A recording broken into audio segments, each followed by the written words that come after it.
What's going on, everybody? This is your man Myles with Real Estate 360, and I don't normally do these reaction videos, but I think really it's kind of important that I share with you some of the things that I discuss. Right, I talk a lot about obviously about real estate things that come up all the time, and some of the things that I mention are just completely and totally outlandish. Now, I'll just let you in on a secret. When I'm looking to raise private money and looking for investors to invest in areas that I invest in, particularly in the Southeast, I go to places like California, New York, Chicago, and I cold market there to develop relationships. The reason I do that is because as an investor, you want to get the best bang for your buck, right? All the time. I mean, without question, you want the best bang for your buck.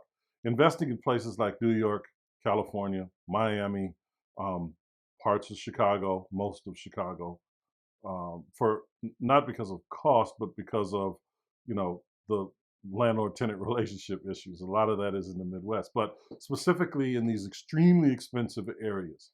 And when I bring these things up, people that don't live in those places or don't know anyone that lives in those places, they don't believe me, right? So I was having this conversation with some people about uh, something that I saw on CNBC. There was an article on CNBC, or not an article, but um, a little 30-minute thing, right? And I wanted to share this with you and walk you through exactly what this looks like. So this is from CNBC. Of course, I'm going to share that link with you down there, but I want you guys to see what's going on over here because this is real. We saw the number and it was just insane. It's literally doubling what we're paying right now. We never expected that much of a hike. I mean, that was just a real shock to us. This apartment is not worth $3,500. There is nothing worth $3,500 in New York City. Wow. Rents in New York City are at an all-time high. In June 2022, citywide median asking rent reached $3,500. That's about a 35% increase from 2021. The median asking rent is $4,100 in Manhattan, $3,200 in Brooklyn, and $2,600 in Queens. Half the renters in New York City spend more than 30% of their income on rent, and a third of renters spend more than 50%. My mom called me the other day and she's like, "You're 31, you should own property." And I literally said, "With what money?" Because it all goes to my rent. In 2021, New York City surpassed San Francisco as the most expensive city in the US to rent a one-bedroom apartment, with the city entering the most competitive. Now, that's a bananas number. I mean, that's absurd.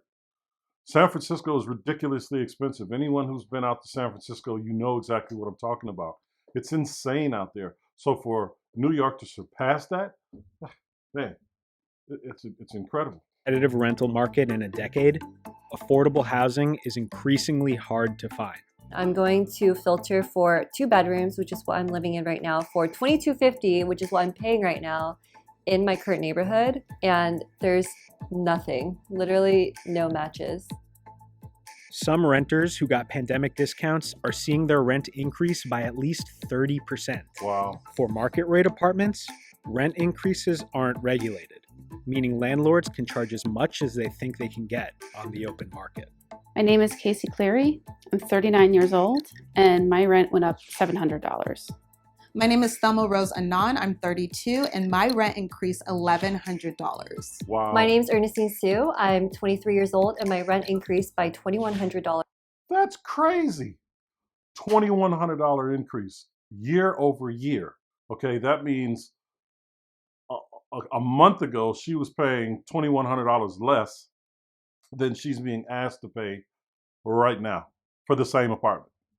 That's crazy. I mean, it's absurd. And who can pay these numbers? Wait till you see some, and I'm going to play this whole thing for you. I don't want you to miss it, and I'm going to link it below. So if you just want to watch it raw, straight uncut, I mean, we're going to do that here anyway. But if you want to share it with people, share this one. Share that. It doesn't really matter, but this is insane. I don't know how anybody can live like that. But it also explains why, if you live anywhere on on the East Coast, south of the Mason-Dixon line, North Carolina, South Carolina, Georgia, and Florida, you've seen increases in population. And this is exactly why. A month. So what's causing these unprecedented rent hikes? And is there an end in sight?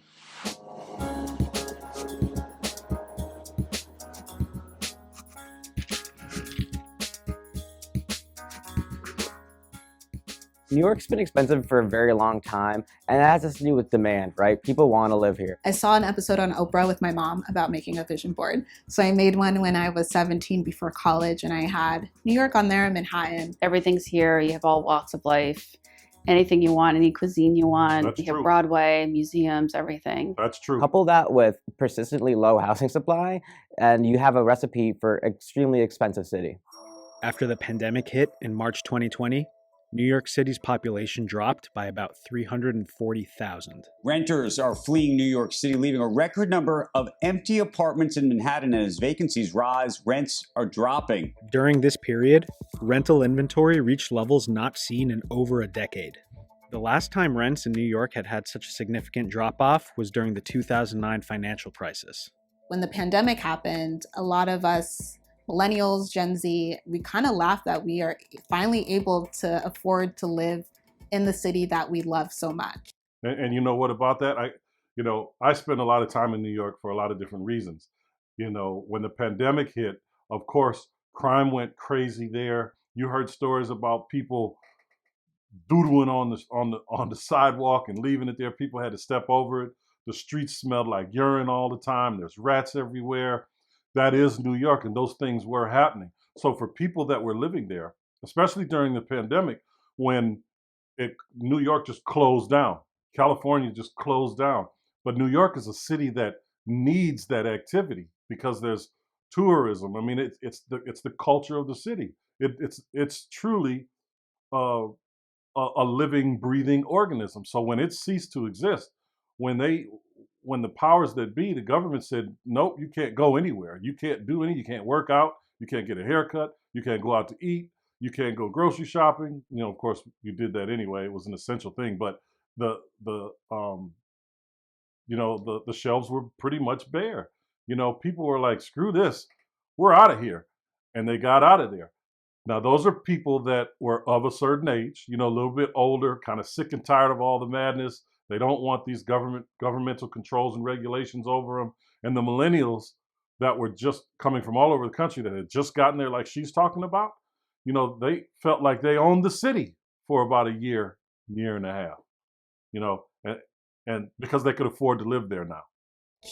At the height of the pandemic, a third of listings in New York City were offering rental concessions in the form of 1 month or more of free rent. Being a landlord in the beginning of the pandemic was quite scary. There were so many unknowns. And as New York City started to shut down, there was this concern, well, what about all of our units? Are tenants going to be able to pay rent? What's going to happen? We have a lot of expenses as small landlords, our mortgages, our city bills.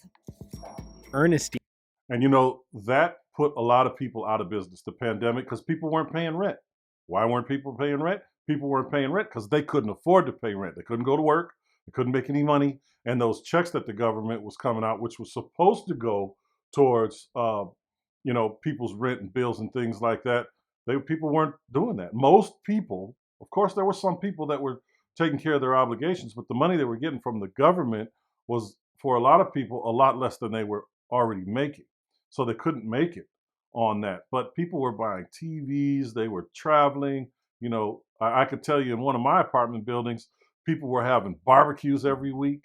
It was just ridiculous. They didn't even attempt to pay their rent because they knew I couldn't kick them out, right? They knew that the landlords had no power because of the moratoriums, the CDC moratoriums, and then certain cities had their own moratoriums and so on and so forth. It was crazy. So as a small landlord, you had people that weren't paying the rent for a year and a half, and they still had to pay their mortgages. Crazy, but true. Dean, a recent college grad from California, moved to New York in January 2021 to start her first job for CNBC's Fast Money. New York City was empty at the time. People were away from the city. She and her roommate found a 2-bedroom apartment in Manhattan's East Village for $22.50. We actually got a great deal. I believe we got like a month or two off of the rent. So our rent was actually discounted. And also our apartment has in-unit washer dryer, which you don't find a lot in New York City unless you're paying a premium. That's right. Casey and her husband had been living in their Upper East Side 1-bedroom apartment since 2015 and received a $450 rent cut during the pandemic. We really strongly considered moving out and finding a new apartment, something with better space for the same price. But our landlord actually came back and said, we'll lower the rent to X amount. So we were pretty happy. Thelma has been living in New York since 2018. In 2020, she reached a personal milestone and got her own 1-bedroom apartment. So I found this apartment on Street Easy for $18.82, and it was a 1-bedroom, and I thought that was an incredible price because you can never find that in New York. So I instantly jumped onto it. And then it increased to $2,400 the next year. There's been a lot of times where I had oatmeal for dinner because I needed to pay my rent. And when the pandemic happened and I was able to not only find this place, but afford it because it became affordable, I was so excited. But that looming presence of rent increasing again was always in the back of my head. Yeah, because you know it's coming. You absolutely know it's coming. It's just a matter of time. In mid-2021, New York City began to come back to life as vaccines became available and restrictions were lifted. New York City is dead forever. That was the proclamation from some last year when sidewalks across the city emptied and many small businesses closed their doors for good. But new data today shows a reawakening. Rents soared as tenants lost the bargaining power that they had at the height of the pandemic. I've been in the business 13 years and I've never seen the rental market quite like this. I've seen it competitive, but not where there's bidding wars for rental properties. My original rent was $22.50. So they're saying if I want to renew the rent, it'll be $4,395. So yeah. That's crazy. I actually did refresh my page because I thought this was an error. And I looked at the number and I just started laughing. $3,500. Like, I had to keep saying it out loud to myself because it was such a ridiculous number that I was like, this cannot be possible. This must be a joke. When we got a new lease increase, we really wanted to talk to the landlord and discuss an option of, can we negotiate a little bit or is there any wiggle room? Now let me ask you guys something. For those of you that are watching this that live in a normal city, of course, we've all seen rent increases. It's a big deal. But can you imagine your rent actually doubling? From whatever you're paying now to double that? Like you get a 60-day notice that, hey, in 2 months, your rent is going from $1,600 to $3,200. Could you afford to do that? Let me know. Drop a yes or a no in the comments and let me know if you could do that, because I don't think most people can do that. And they just wrote back within 15 minutes saying no, that they already gave us a preferred rate of that $700 increase. So they were not willing to budge on negotiations at all. We didn't think our apartment was worth $2,700. It's small and it doesn't really have all the amenities, the 4th floor walk up. The $2,700 is also our preferred rate where it's actually... Listen, they have to pay $2,700 to live on a 4th floor that they have to walk up to. A 4th floor walk up, that's what that is in New York. It means the building doesn't have an elevator. They're paying $2,700 a month for a 1-bedroom, 1-bathroom property on the 4th floor, and they have to walk up and down the stairs every time they come and go. That's with groceries, with a new piece of furniture, whatever. I'd be sick and tired of that after just a couple of months. 4th floor, up and down, $2,700 a month? Man, please. Actually at $3,100. Now, with inventory very low, landlords can charge much higher rates and certainly make up some of the losses that they incurred during the pandemic. I think some of the misconceptions that people have about New York City landlords is that every single one is a huge institution just reaping in profits. That's right. When in reality, there are a lot of small landlords, especially throughout Brooklyn and Queens, who maybe they live in one unit and rent out the other, and they're dependent on these renters to, offset their mortgage and expenses. That's right. Of the city's nearly 3.6 million units, 2/3 are rentals. Wow. About 1 million are rent stabilized. meaning that rents can only be increased by a fixed amount each year.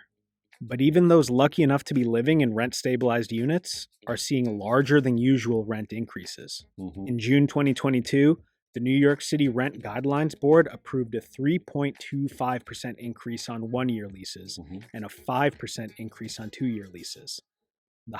You know what? That might sound high to people in New York. I don't know. But everywhere I've been, 2 to 5% increases year over year, depending on what's going on with that property, with that community, the neighborhood that it's in. 2 to 5% increases annually are pretty customary because you're going to get like we own apartment buildings. Even if you own single family houses, right? Every year, the tax assessor assesses the value of that property. Generally speaking, the property value goes up every year. If the property value goes up, taxes go up. So, if you've got an apartment, I'll give you an example. We bought an apartment building for 1.2 million. I'll keep it short because I want to stick here. We bought it for 1.2 million. The first year we had it, did the renovations, they came and assessed it at 2.1 million. So our taxes went up. Now the tax rate didn't change, but the value changed. So the taxes were higher. We have to pass that along to our tenants because we don't have infinite margins, huge margins where we could just absorb that. So, but instead of saying we're going to pass every bit of it on, we just increased it.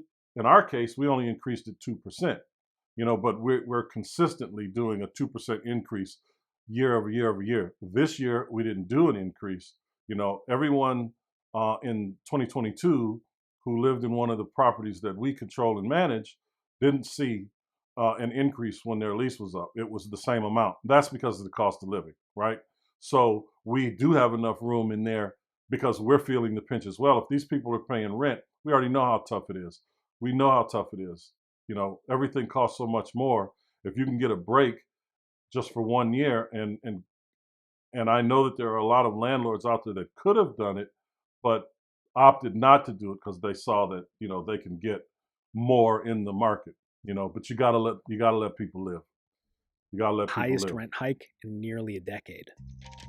The fastest growing borough has been Manhattan in terms of prices. Manhattan was also the hardest hit. And now we're seeing prices that are higher than 40% year over year. That would have been something I thought was a typo years ago, but is now a sad reality for people living in Manhattan and trying to cope.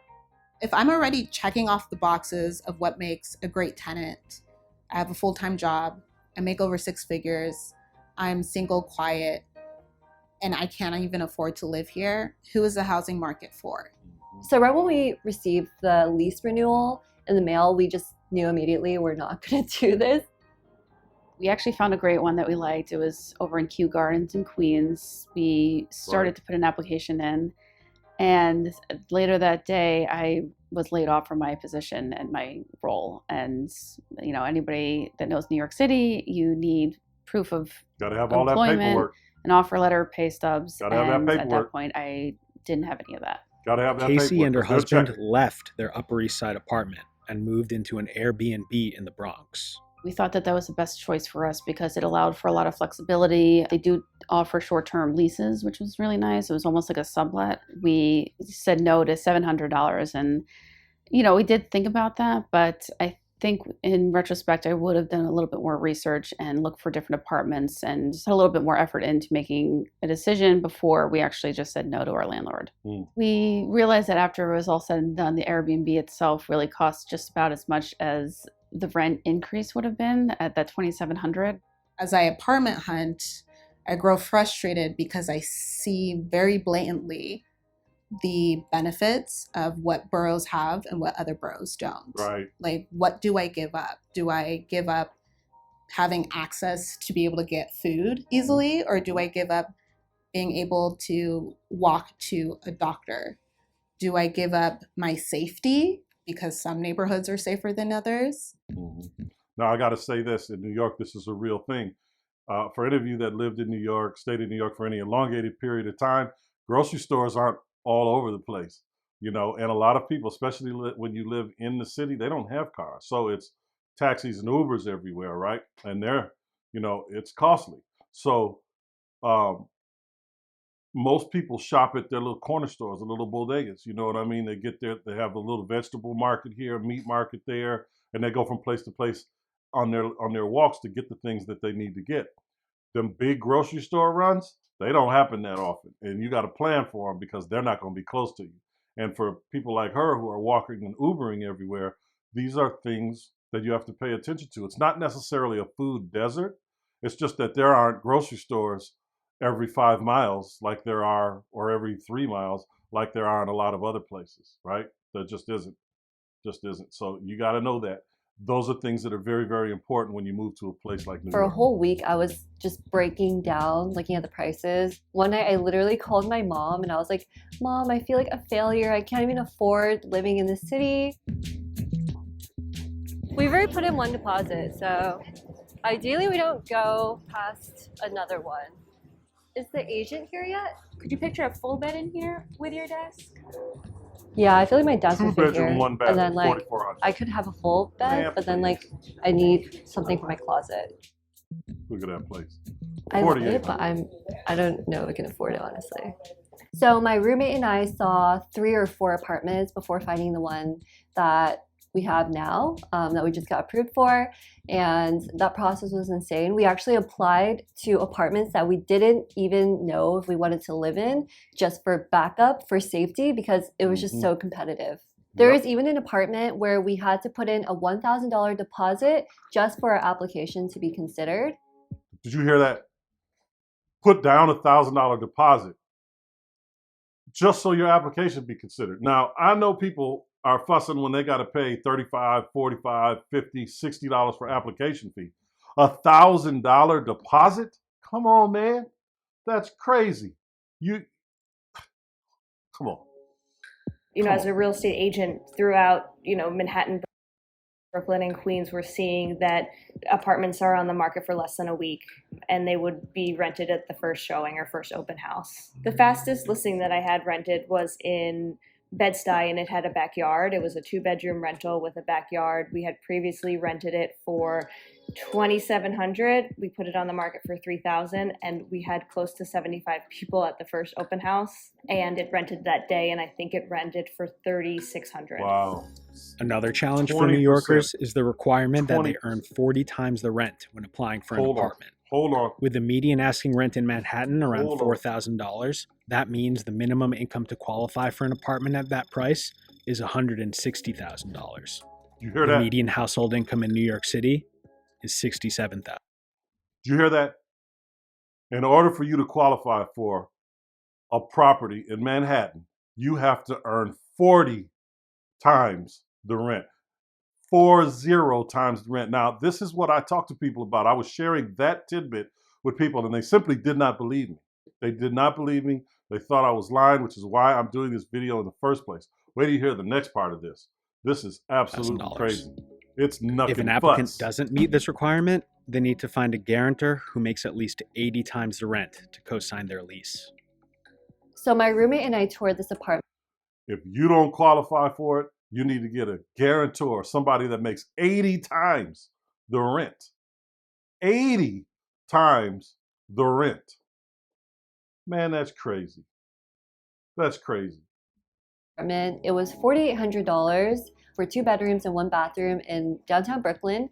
And it had everything that we wanted, but we didn't meet the criteria of making 40 times the rent in our income. When I first moved into this apartment, it was $1,882 a month, and I was making $65K. I was very privileged enough to afford that rent requirement, but because it wasn't 40 times that, I needed a guarantor. That is something that was both embarrassing to deal with as a 29-year-old who, with a master's degree, I proved I can make it on my own, but here is a roadblock that doesn't make sense and seems to be very classist to push certain people out. With inventory rising right now, we're seeing a lot of that inventory come from people who are getting priced out of their pandemic deals. About a third of the inventory in the city right now is coming from those people. We've thought about Jersey City, which is really cool. It's not out of the question. I mean, those are all really close. All of this is just bananas. And you could check out the rest of like I said, I'm going to have the link in here so you can check out the rest of this particular video. But because they're just kind of going over where people can go and what else they can do to find affordability and make it happen for themselves. But you have to make 40 times the rent. And if you don't, you got to get a guarantor that makes 80 times the rent. That's insane. Or you go and you get a roommate, right? So, and even then they have different levels of restrictions there, because if one roommate can't afford it on their own and the other roommate just so happens to, like, neither one of them can afford it on their own, but one of them happens to lose their job or lose some income and it falls solely on the other one, but they have some restrictions in there for how that can happen. Because, man, this is crazy. How can a person live in New York, in Manhattan, in Brooklyn, under these kinds of restrictions, guidelines? It's nearly impossible for people to thrive under conditions like that, and that's why people are leaving those kinds of areas. It is beyond understanding, because incomes do not match the expenses, especially when you live in a place where, when you, for the people that we're looking at, most of the people there, they're young, they've got good jobs, they don't own anything, they don't have any children, they're not married, so they don't have any write-offs. They're paying the most in taxes, and in New York, it's either 52 or 60 or 52 or 56% combined when it's federal and state. So for someone that makes $200,000 a year, let's just say 50%. 50% of that is gone in taxes every year, so you only get $100,000. If your rent, like these ladies just showed you, is $4,800, let's just call it $5,000 a month. That's $60,000 of your $100,000. That leaves you with $40,000. You still got to pay utilities. You still got to have cable. You still got to pay for transportation. You still got to buy food. And by the way, everything is more expensive in New York. It's not just the housing. Your Ubers are more expensive. You're not going to buy a car because the insurance is ridiculous, let alone trying to find a place to park. That's a whole nother conversation. But this is what people are going through. These are the things that people are struggling with in major cities, in major cities. And that's why they're moving to places like Georgia, to places like Florida, Arizona, Texas, all over the Midwest. Even Boise, Idaho is having a boom time right now. So listen, guys, let me know what you think of this crazy video.